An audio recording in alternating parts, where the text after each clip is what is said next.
Welcome in to VG Emporium, video game music and more. I'm the proprietor of this establishment, Rage Cage, and I'd like to thank you for coming in to browse our selection of obscure VGM. We actually have a 2-for-1 deal going on right now. That's right, buy one Hydlide product and you get another one for free. And what we're actually going to be focusing on today is Hydlide 3, the Space Memories, released in 1987 on the NEC PC computers, and its remake or re-release, I'm not sure quite what it is, on the Sega Genesis Mega Drive in the US and Europe in 1989, Super Hydlide.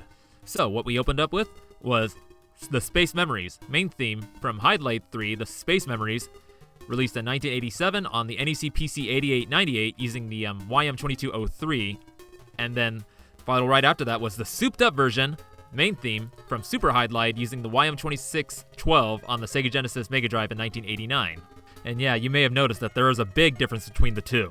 And in most cases, it would be like, the original is composed by one person, and then when it's ported or re-released on a different system a few years later, it's arranged by somebody else. But in this case, Hydlide 3 was composed by Shigeru Tomita, and Super Hydlide was arranged by Shigeru Tomita. And as you could probably hear, there's a vast difference between the two.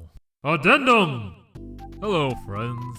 This is I from the Now Time, yesterday, Wednesday.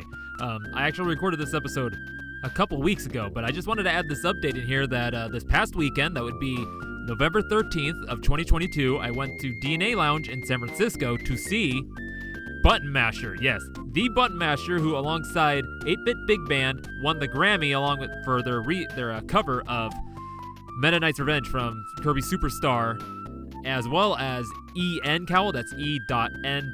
Cowell, and Ian Cowell, known as Neon Cowell, as I learned, not brothers. And I gotta say, it was a fantastic show, and it just fed my VGM chiptune nerd soul, just in a way that I was been craving for the longest time, and actually got to have a pretty good conversation with Button Masher, Jake Silverman. He's an awesomely, amazingly warm-hearted, nice fellow, and E.N. Cowell, or Evan.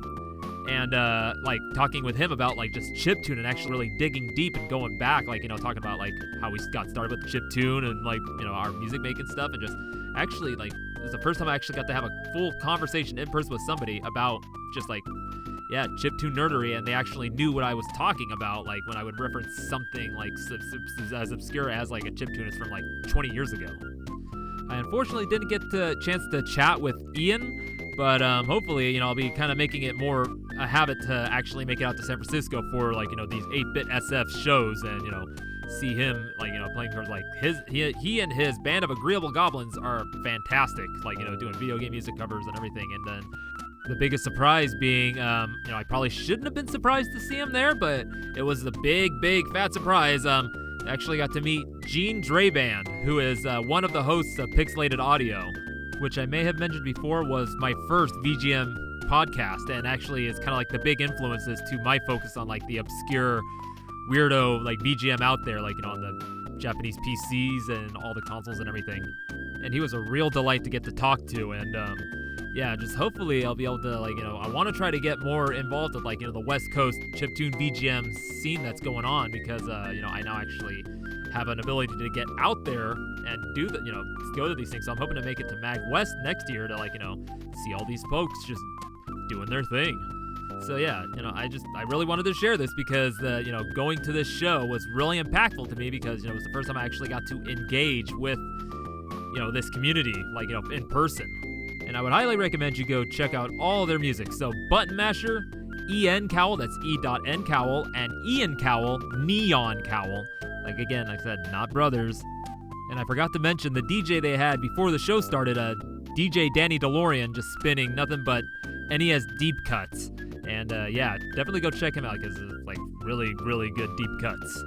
And a big old shout out thank you to Gene for just all the encouraging words you gave. I look forward to meeting you again in person alongside Brian, hopefully, at MagWest. So yeah, addendum over.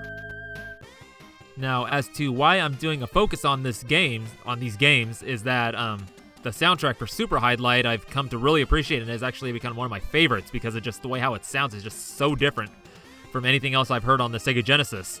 So I thought it'd be fun to compare this OST off of what it was arranged off of, and it's just as you can tell, the big difference.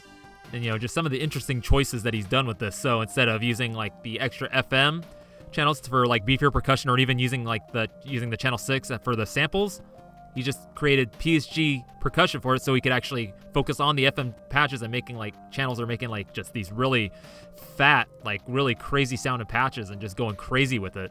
Now most of these are pretty straightforward arrangements with some extra bits and big solos put in them, where some of them are just like wildly different. This next set is going to be of the former. So first you'll hear Out of Freedom Town from Hydlide 3 The Space Memories, followed by Out of Freedom from Super Hydlide, both of course composed by Shigeru Tomita.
And those were Out of Freedom.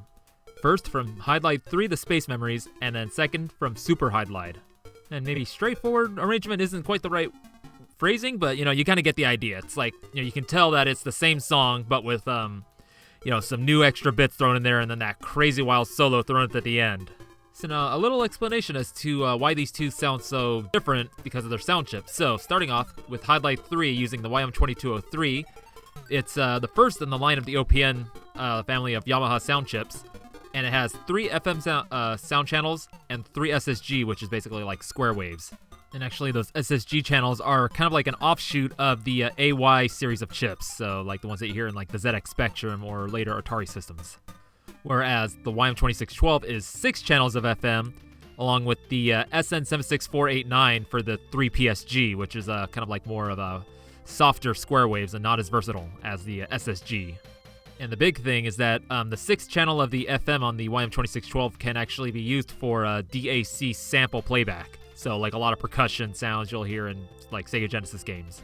But again, in this, Shigeru Tomita decided to use the PSG for percussion, and it's the craziest choice, but it intrigued me so much to listen to this music over and over and become, again, just so fond of this soundtrack. And speaking of Shigeru Tomita, you could actually say this is a focus on him because he's the only composer on both of these soundtracks. So, without further ado, let me introduce you to Shigeru Tomita. Some of the earliest stuff I can find on him was that he was in an amateur band in high school, so probably a self-taught musician, and then became a professional musician afterwards. And he got his start at T&E Soft in 1985, the first soundtrack he did for them being Laydock on the MSX. Followed by, in 1986, music arrangement for Hydlide 2 Shrine of Darkness for the Fujitsu Micro 7, as well as a port of Laydock to this same home computer. Followed by Diva Story 6 Imperial of Near Sartia on the Famicom, which he did a music arrangement for. Which then brings us to Hydlide 3 The Space Memories, both the MSX and the NEC PC versions. Now, as to why I didn't use the MSX version is because I wanted to compare the two FM sound chips, because I am an FM junkie. And then also in 1987, he did the music for Super Laydock, Mission Striker on the MSX, and the port to the Sharp X1. And then in 1988, he would do the music for Laydock 2 on the MSX, both the AY version and the YM2413 version. Also in 88, he would do the music for Blade, the MSX, Sharp X1, and the NEC PC 88 versions. And then in 1989, he would do the music for Hydlide 3, the special version on the PC 98, as well as Super Hydlide for the Sega Mega Drive / Genesis. A little note on Hydlide 3, the special version, there isn't too much difference in the soundtrack, maybe just a little tweaking on the patches and all, but the main difference is the visuals. Like, they did a big visual enhancement, some gameplay enhancements and everything, that got moved over to Super Hydlide with even more enhancements. He would then do version 1 of Haru Kanaru Augusta for the PC 98, then capping 89 off with Runeworth, the Black-Clad Young Noble, and then in 1990 did the port of Blade for the Sega Mega Drive, as well as a port of Hydlide 3 The Space Memories for the Sharp X68K, same soundtrack, just more FM channels. And then his final credit in 1991 is new 3D golf simulation Haru Kanaru Augusta for the Super Famicom alongside Kazunori Hasegawa. And unfortunately, there aren't any other VGM credits that I can find on the guy after this. And when I look up Shigeru Tomita, a lot of what comes up is some Ancestry stuff, as well as Dr. Shigeru Tomita, but I don't think that's the same guy. But in his 6 years at T&E Soft, he did a lot, not just composing and arranging music and doing sound effects and all, but he created a lot of sound drivers for a lot of the consoles they made music for. So the Famicom, MSX, the PC, the NEC PC, Sharp X, all those, as well as the FM pack for the MSX, which was a cartridge that could use the YM2413, and he created all the demo tunes in that. And that's a cool little thing. Ah, Jeezy, it looks like I've been talking at you for quite a bit. How about some more music? Up next I got for you is Mysterious Dimension World.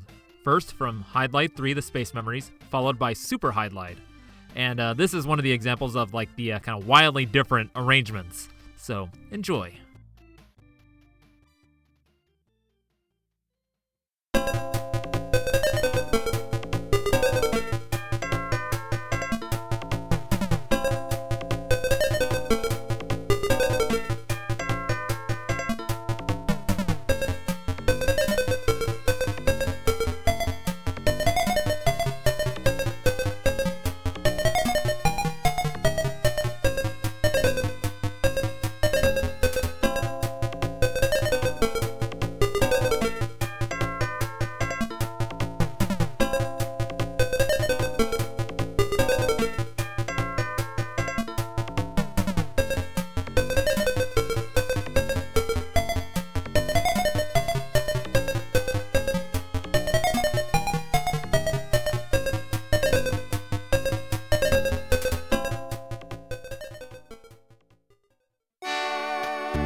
Those you just heard were Mysterious Dimension, Dimension World, first from Hydlide 3, the Space Memories, followed by Super Hydlide, both composed and arranged by Shigeru Tomita.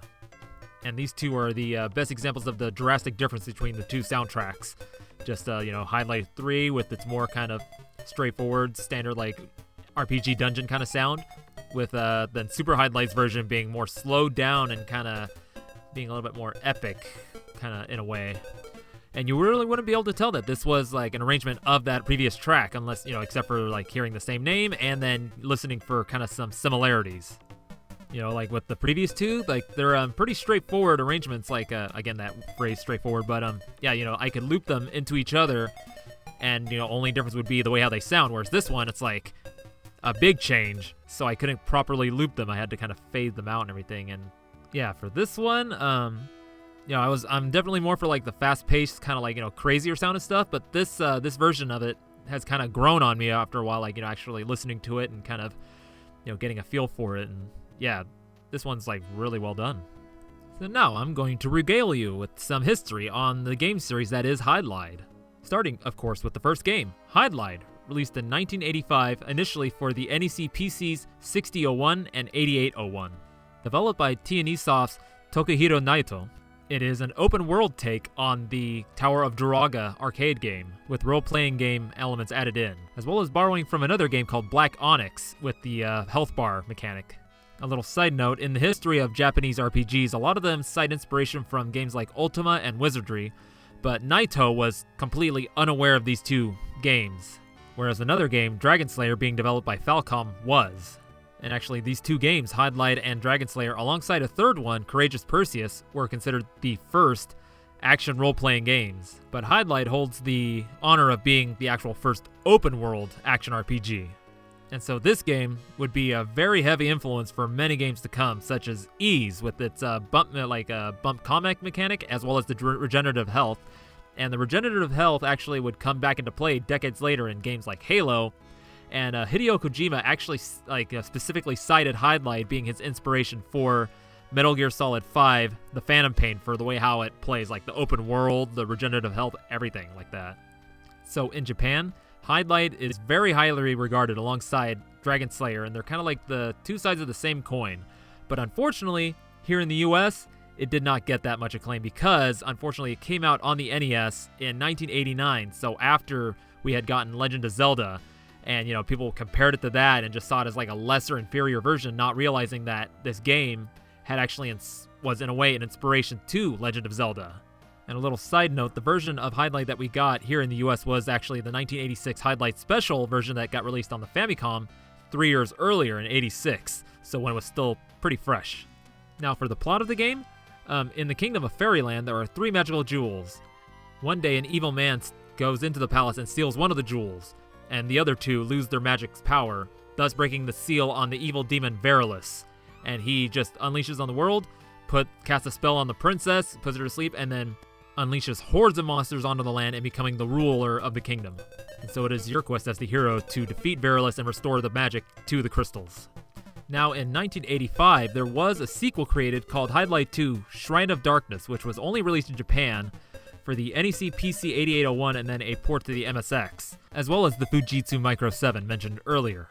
There was an English port for it for the MSX back in 2006 done by a Dutch games distribution company. But in this game, they add a morality meter, so you can either be good, normal, or evil, depending on who you kill and what you kill. So if you kill humans and good monsters, you'll obviously become evil, where then townsfolk will ignore the player and, miss out on dialogue, which would then miss out on quests and items and whatnot. But if you kill, evil monsters, you obviously become good. And then, you can kind of do the balancing act to somehow become normal. I don't know. But it's a mechanic that will make its way back into many games in the future. One of the more notable recent examples being Undertale. And then a quirky little thing added was the time option, where you could decrease or increase the speed of gameplay. There are a few other mechanics added, like black orbs, which are necessary for the later game, but if you hold them, it stops your health from regenerating. But other than that, the gameplay is pretty much just carried over from the first Hydlide, not too many other changes. So the plot of this game takes place after the events of Hydlide, whereas there is now an evil crystal hidden deep underground that is generating monsters that are terrorizing the land once more. So it is the mission of a hero that is brought from Earth, yes, our Earth, brought to the land of the Fairyland, to go and seek out this crystal and destroy it. And along the way, towards the end, you meet once more with Verilus, who is a guardian of this crystal. And that's about all I got on that for you. So before we get into the main course, that is Hydlide 3 Super Hydlide, I'm going to play you another song. And actually, this one was featured in the Who Done It episode I had done back in episode 28? Yes, episode 28. So this is Dragon, Cave of the Dead. First, from Hydlide 3 The Space Memories, and then from Super Hydlide, both composed by Shigeru Tomita.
those were Dragon, Cave of Dead.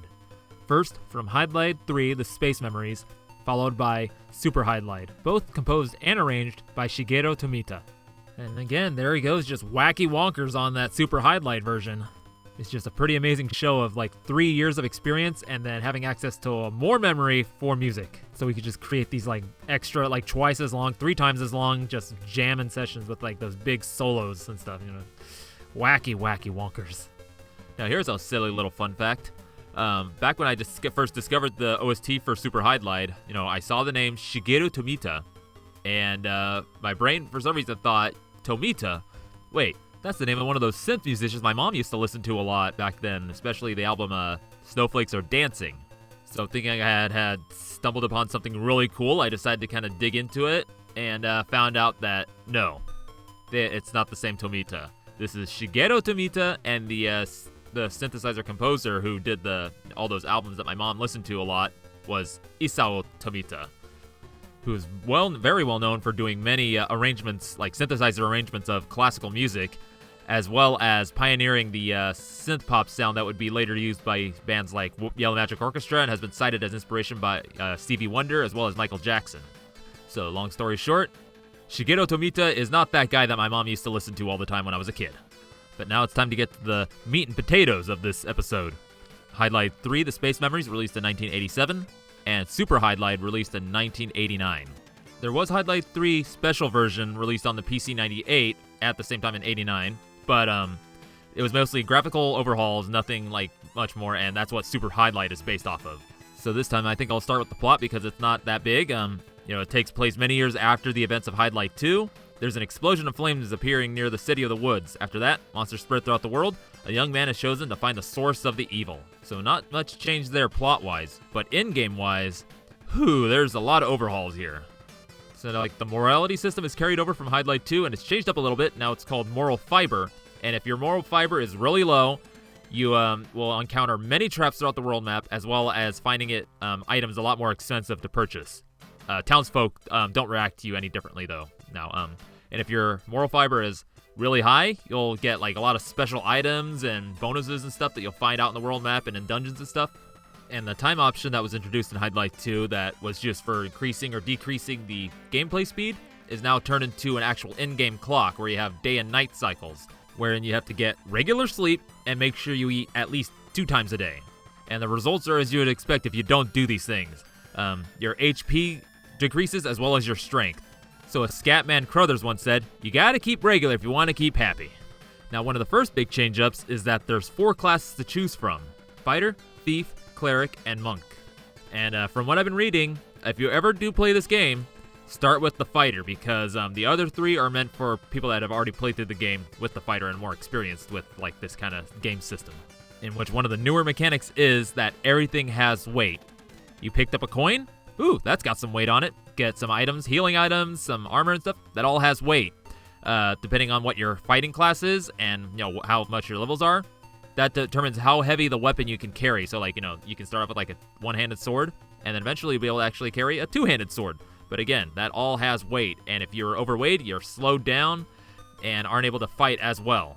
So there's a lot of inventory management going on, and you gotta be aware of it. And then for combat, there's been an attack button added as well as a crouch button. So like when you're going up for melee combat, you can actually avoid attacks and then attack your own. And then each weapon has different range, different, attack ability towards other enemies. And then there's also ranged attacks. So like you can dodge those as well, or if you stay back far enough, it won't reach you because there's range on those ranged weapons. And combat is totally reliant on stats. So if your attack is really high and you have a really good weapon, bam, you one-hit kill everything. If you have really good armor and your fence is high, nothing can hurt you. Nothing, like no HP gone. Though it depends on how high or low your enemy's level is compared to yours. But you better watch out. You can't go around killing monsters willy-nilly because there are non-hostile monsters out there. So if you kill monsters that are not hostile towards you, like they're just roaming around and not paying attention, your morality fiber will go down pretty quick. So you'll only want to attack ones that are actually actively coming at you and trying to hurt you. And that's all I got for you, really, for Hydlide 3/Super Hydlide. As far as in-game stuff goes, though, it looks like I did find a cool little thing that Alex Lucard of Die Hard Game Fan listed this as his number 27 in his list of 30 top RPGs, and has been cited to saying that this is basically Morrowind before there was Morrowind.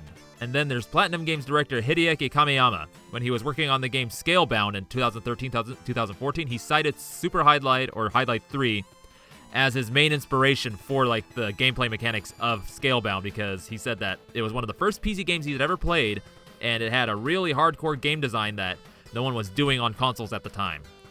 But I've been gabbing at you too long. It's time for a little bit more music. Been saving the best for last. This is Chaos Separator, Last Dungeon.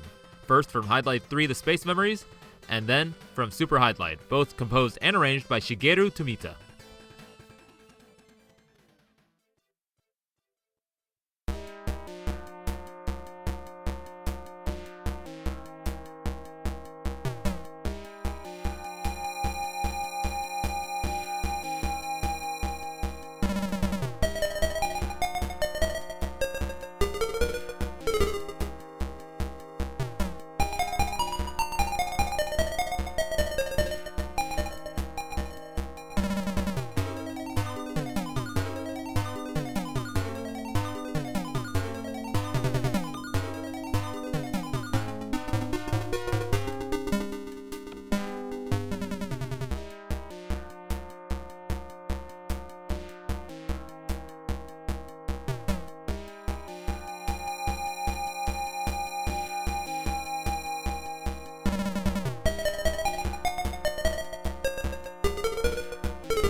That was Chaos Separator, Last Dungeon, from Hydlide 3 The Space Memories, and a veritable jam from Super Hydlide, both composed and arranged by Shigeru Tomita.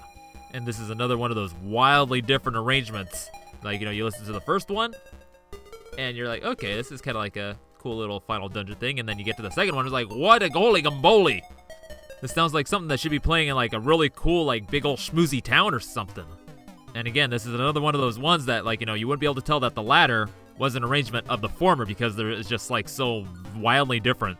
And speaking of the latter being wildly different from the former, I'm gonna touch a little bit on Virtual Hydlide. It is the last actual entry in the Hydlide series, and it is actually a remake of the first Hydlide game for the Sega Saturn. The big differences being that the environments are now in 3D, and that the viewpoint is from behind the player character, who is actually a digitized, character. So it's like, live motion capture of a person, and it's just digitized, a la Mortal Kombat. And the new hero player character, his name is Jim. Here's a funny little thing. The evil demon lord, Valorous, versus Jim.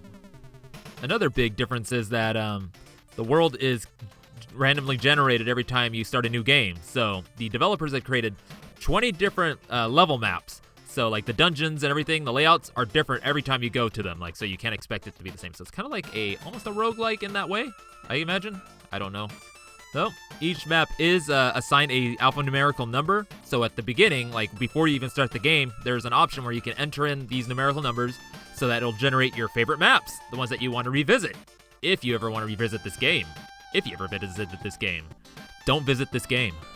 Yes, unfortunately, as cool as ideas may sound, this game was pretty much panned. Like, the gameplay is horrible and wonky. The visuals and the music, though, were pretty well praised. And the music this time around is actually composed by Yumi Konoshita, so not Shigeru Tomita. But I might have to go give that a listen and see what I think.